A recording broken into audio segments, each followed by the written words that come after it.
This is the new 16 to 55 XF 2.8 lens from Fujifilm Mark II. I've had it now for about 10 days and it's time to give you my initial impressions. Brian here at Random Tech, and I was so excited when this lens was announced and eventually released here at the tail end of 2024 because the original 16 to 55 was one of my most used lenses. In fact, it was my most used lens with the Fuji gear that I previously had. For those of you who are new to the channel, I used to shoot Fuji from 2016 to about 2021. And at that point in time, I sold all of my Fuji gear and invested heavily in Sony, but I am slowly moving back into Fuji land, specifically for stills because I did miss that tactile experience. This lens I purchased on my own. It was not given to me by Fuji or anybody like that. This video is not sponsored. These are my own thoughts. And again, this is just an initial impressions video. Let's first talk about the things that I really like about this lens.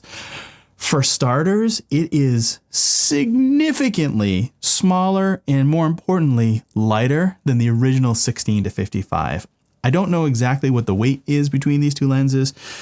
I'm not like a specs channel, so if that's your thing, this is probably not the right video for you. But I can tell you that just in the hand, they claim it's about 40% lighter than the original, and I can tell you it feels all of that 40%, if not even a little bit more. It is still a bit of a chunky lens, so it does still have some heft to it, but in terms of like size and weight, it is significantly smaller and lighter than the original, which is a good thing in my opinion. Another feature they added, which is quite helpful for videographers in particular, is the clickless aperture. And we're going to get to aperture a little bit later on in talking about the things that are perhaps not so good on this. But having the clickless aperture for those people who want that feature, I think is really handy. So you can see here, there's a little switch, right, where you can click it on and off. I'm just going to click it off. And you can hear how silent this is.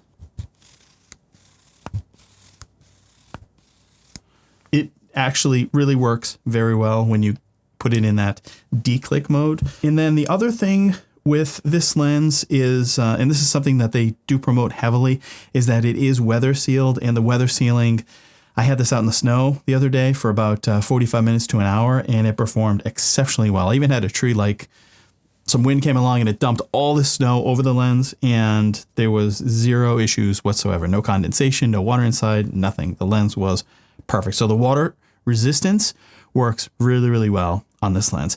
But I will say the original one did as well. I also had that lens in many gnarly situations out on the ski slopes, under waterfalls. Like, I beat the snot out of that lens and it had absolutely zero issues. So anyways, the weather sealing on this is consistent with the previous generation as well. All right, let's talk about some of the things that I'm not really liking so much on this lens. I'm so not enjoying them that I am definitely considering returning this lens, because I think this might just be one of those situations where the first batch of lenses that I got manufactured might be not so great, and then future iterations they will address and hopefully fix some of these issues. But first, let's start off with something that I know it's not just me that is reporting this. There are many other people, but it has to do with this like sticky zoom sensation. So I think they did that for a reason. I think it's because they don't want to put a lock feature on this lens so that when you're carrying the camera around, like if you have it on like Pete Design clip and it's, you know, it's hanging upside down, it doesn't droop at all.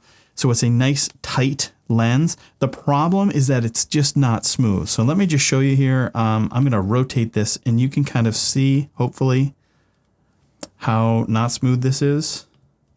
All right, start here. It's more actually when you're going from telephoto back to normal that it is worse. So I think you can do it pretty smooth on the way out, but coming back in, it's like super stuttery. And it doesn't really feel very smooth in the hand. Like as you're zooming, it feels like there's a lot of friction in there, which I'm not really digging. So I don't know. I think it's probably done like that by design. But for me, it's like I'm used to some other lenses. At this point, I own a lot of Sony zoom lenses, and those things are just like buttery smooth. They're perfect. In fact, there are some lenses like the 24-70 GM Mark II that has a switch whether you want it to smooth or tight. So it gives you two different levels of tightness. Perhaps what they should have done here, because it feels like it didn't strike the balance between either one. It's like smack dab in the middle between the two. So it's neither smooth nor tight, if that makes sense. All right, let's move on to the next point here. I mentioned the aperture ring and the fact that you can declick it, but the issue is once you do allow the clicks, it's a very weak sensation that you get for a click. So let me just show you here what I'm talking about. It's almost in only one direction. So just listen to it for a second.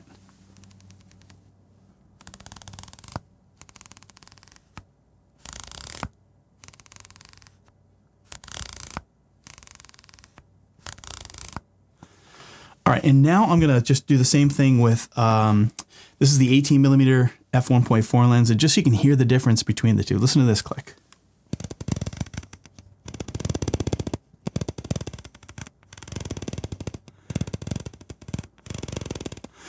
Can you see how much, or not see, but can you hear how much more positive when you click over a third of a stop, you know that you've clicked over a third of a stop, versus on this lens, like when you click over a third of a stop, like you don't necessarily know that you did it. It's just kind of mushy, I guess, is the best way to describe it. It's not nearly as clicky as the original one was, for sure, but even like some of the even more modern ones, and you would think maybe it's like something in the plant, like this is made in the Philippines, but this 18mm is also made in the Philippines. So I think it's more of a design issue than it is a manufacturer issue. So I don't know that this is ever going to change. And for someone who uses their camera specifically for stills, having that aperture ring be kind of loose is a problem, because I often found myself like changing the aperture, even like not when I wanted to change the aperture. So if I wanted to shoot at 5.6, it could have bumped it to 4 or 8 or maybe even a little more. It just wasn't great, especially when you've got like not necessarily gloves on, but you're like fiddling with gloves and you're outside. It's not a great situation. So I would much prefer a lens that has, again, a more clicky aperture as opposed to one that doesn't. All right, and then lastly here, again, I haven't done a tremendous amount of testing on this, but I can kind of intuitively tell that in order to get this lens as small as they did, I think it came with some compromises to the optical image quality. It's relying very heavily. It's very similar to Sony in a sense that it is now relying very heavily on lens corrections, either in camera or in post in, say, Lightroom or Capture One. And that's fine because you deal with it like with, again, the Sony lenses. But my experience so far is that it's a little worse. There's a lot more lens distortion in this lens than there is with some of the other Sony lenses. And then ultimately, like, my biggest gripe that I have with this lens is that it's $1,200. And for $1,200 in a red badge lens for Fujifilm system, it should be like near perfect with maybe just a few quibbles. Like kind of any one of these things I'd be okay with if everything else was just like perfect. Like if the aperture ring was like perfect, then maybe I wouldn't worry about the zoom, or if the zoom was perfectly smooth and the aperture was a little loose, like maybe I could deal with that. But when you got the aperture ring that is too loose, and you've got a zoom ring that is too tight, but not tight enough at the same time. I don't know how to describe this. I don't know that it's worth the $1,200. So I am like 99% sure that I am going to be returning this lens, despite the fact that it is a great lens. I just think it's overpriced for what it is, but that's my opinion. Other people may see this differently. I think, again, for me, where I'm shooting mostly stills, the aperture ring really is important for me. But if you're using this for video, I think the math changes quite a bit, because you're going to declick the aperture anyways. So that's not going to be a concern. So then it will be, are you planning on actually zooming in and out while you're shooting video or not? If that is the case, then maybe that'll bother you. Maybe it won't. I don't know. I can't answer that. Only you can answer that for you. So anyways, let me know down in the comments below. Do you have a copy of this lens? Am I like the only one who's experiencing these issues? If it is, then I'll just simply replace this with maybe a newer one, but this is brand new. So I don't know. I think it just might have to do with the first batch, and subsequent batches, maybe they do some things to improve it, maybe make the aperture ring a little bit more clicky, maybe smooth out the zoom, and 6 months from now, the lens will be like perfect. And I might revisit it, but for now, it's like not really doing it for me. Those are my thoughts. Let me know down in the comments what you think of this lens and whether or not you are planning on purchasing it or not. That is all I have for today. Thank you so much for watching, and we will see you in the next one. Take care.